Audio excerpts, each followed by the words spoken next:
Hi, my name is Shane Sandiford, and just going to talk a little bit about mental health and my journey thus far. Um, so I remember really, oh gosh, I must have been about, I'd say about 12, 13, 14, maybe. I was quite young and kind of really had some issues with myself, a lot of negative self-talk, and was very low, and um, just didn't really like myself, you know.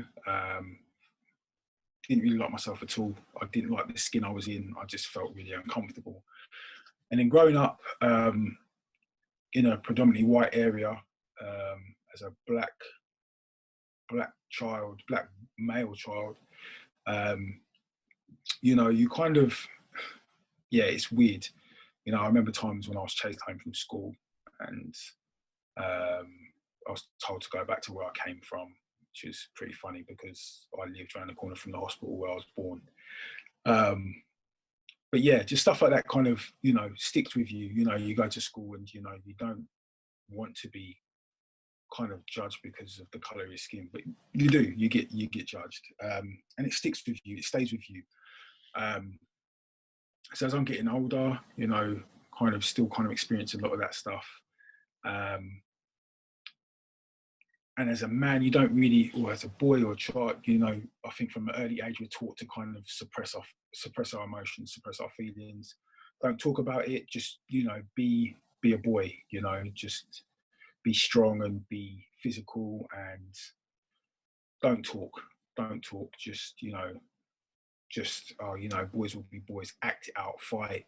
I think that's one thing I'm learning at the moment. This patriarchal ideal, by any means necessary, he must be in control, and you see it, you literally do see it passed down from father to son, and so forth and so forth. And it's going to take a lot of men who have really kind of figured out that this isn't necessary. It's going to take a few of us to stand up and go, do you know what, no, there's an alternative route. You don't have to be dominant like that. You can be soft, you can be gentle, and you can still be a man. You can still be effective. There's no kind of script to say that every man has to be A, B, and C. You can be E, F, G, and still. So yeah, it's one of those ones that even me as a young man, I'm still kind of learning that, and unlearning a lot of stuff that was passed down to me. So which, yeah, just repressed a lot of stuff for me. So like I say, as I got older, it was more of that, and I didn't have an outlet. So I had to figure out ways to soothe. Sex became one of them, which was, it's in its own right is very addictive. So yeah, just became addicted to pornography, and yeah, just literally, it was very dark place. And as you get older and older, these things just kind of become a normal cycle. These become your norms. These become your everyday things. And you get to a point in your life. Well, I got to a point in my life where I was just like, it's a bit much now. Like, I can't do this adulting thing. Like, no one's taught me how, what a man's supposed to do. All I know is that I'm angry. I'm like constantly watching pornography. I'm angry some more. Like, I can't process anything else. I don't know how to feel. I don't know how to connect with people. I don't know, you know. And um, one of the most, for me now, one of the most heartbreaking things is that as I've gone on in my life, I'm a father of two beautiful children, and I was so disconnected, my emotions, my feelings, so disconnected. My son was born prematurely. He was born 3 months early, and he weighed £1.15 when he was born, and he literally fit in the palm of my hand. But I was so disconnected from that. I, you know, I haven't, and I was saying to my friend yesterday, I haven't actually sat down and processed all of the operations he had to go through, all of the stuff that he had to go through. I haven't had a chance to, and he's 6 years old now, and I haven't had a chance to kind of really sit down and take stock of how it made me feel. But I became so disconnected. I then had my daughter. She's 2 now. But when she was first born, I remember I lived locally. I had the local gym, and it was there was a multi-story car park. And I remember driving up to the top of the car park and just thinking, I can't take it anymore. There's a lot. It's too much. There's too much. Just a very dark time in my life, and I stood up on the ledge of the thing, and then I just heard something tell me, no, you can't do this. You've got too much to live for. And then from that day, I've kind of literally just been living my life trying to find out what it is I'm here to do. It's been very difficult. It's been very dark. I'm not saying that like I'm completely better. I don't think I ever will be completely better. But I have my good days and I have my bad days, and I have very bad days. But I also have very good days. And I take stock and find the lessons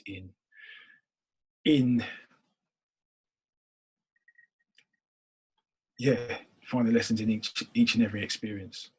I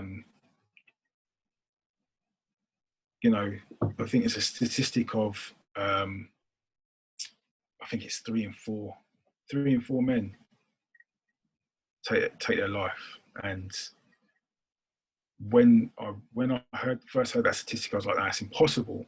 And it's like literally like I've got a few friends.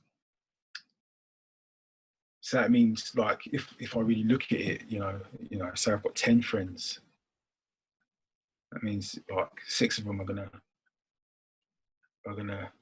yeah. And it just hurts. It just hurts me to think that so many men go through this silently. Kind of they get to the point where they're just like you said, they go to the GP and the GP says, oh, I can't see you for 3 weeks, and they think, well, 3 weeks, what's the point then? And just kind of leave it, and they suffer and suffer and suffer, and get to the point where it's too much. I lost a friend recently to suicide, and it's one of the most painful things I've ever had to endure. But I know, that there are brighter days ahead. It's a tough one. And I think what I would like to see is just like opportunities for men, more opportunities for men to be open, more opportunities for men to kind of have the tools or supported to find ways to connect with their softer side. I'm a firm believer in that we are both male and female energy, and I feel that we're a lot of men kind of just harness the male energy and just ignore this part of us, this huge part of us. We come from a woman. It's just like we're bound to be connected somehow, and have energy from where we've come from. And I just feel that like if we aren't able to harness our female energy, then we lose out on a lot. We only experience half of our life. You're not really, you're robotic, really. You kind of just, it's a tough one. But like I say, what I'd love to see, I would love to see more men kind of standing up, more men being vulnerable, more men talking about the stuff they go through, their experiences. There's so many people doing it now that standing up and being vulnerable, that I hope it will kind of inspire more men to kind of just be like, you know what, there's another way. there are, you know, I've got something to live for, I'm worthwhile. They see their self-worth. They don't kind of just get caught up in this macho bravado that they have to put on, and really kind of, yeah, just be kind to themselves. And, you know, if you are, you know, if somebody's listening to this and they are feeling a certain kind of way, you know, hold on, seek help, seek advice. Samaritans, there's the Ollie Foundation. There's so many charities out there to support people with, you know, issues, mental health issues, you know, thinking about suicide, those kind of things. There's so many charities, so many, got Minds, you know, there's so many. And I think, you know, I'd love to be an advocate for mental health. I'd love to kind of stand up in Parliament and kind of talk about men's mental health and be like, look, this needs to change, this needs to change, and this needs to change.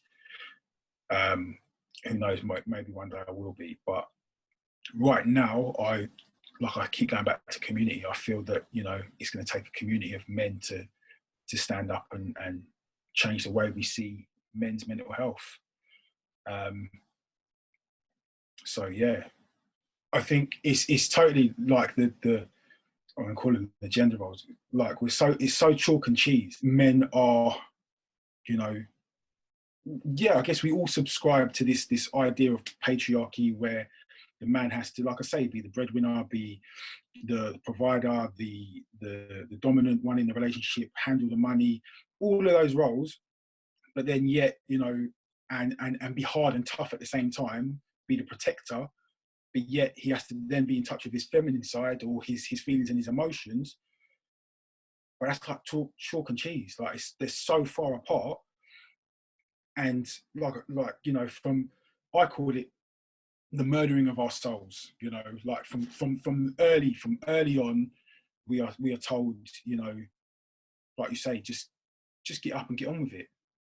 One I used to be told a lot was just pull your balls down or man up, and I really hate those terms. Really hate those terms. They trigger me, and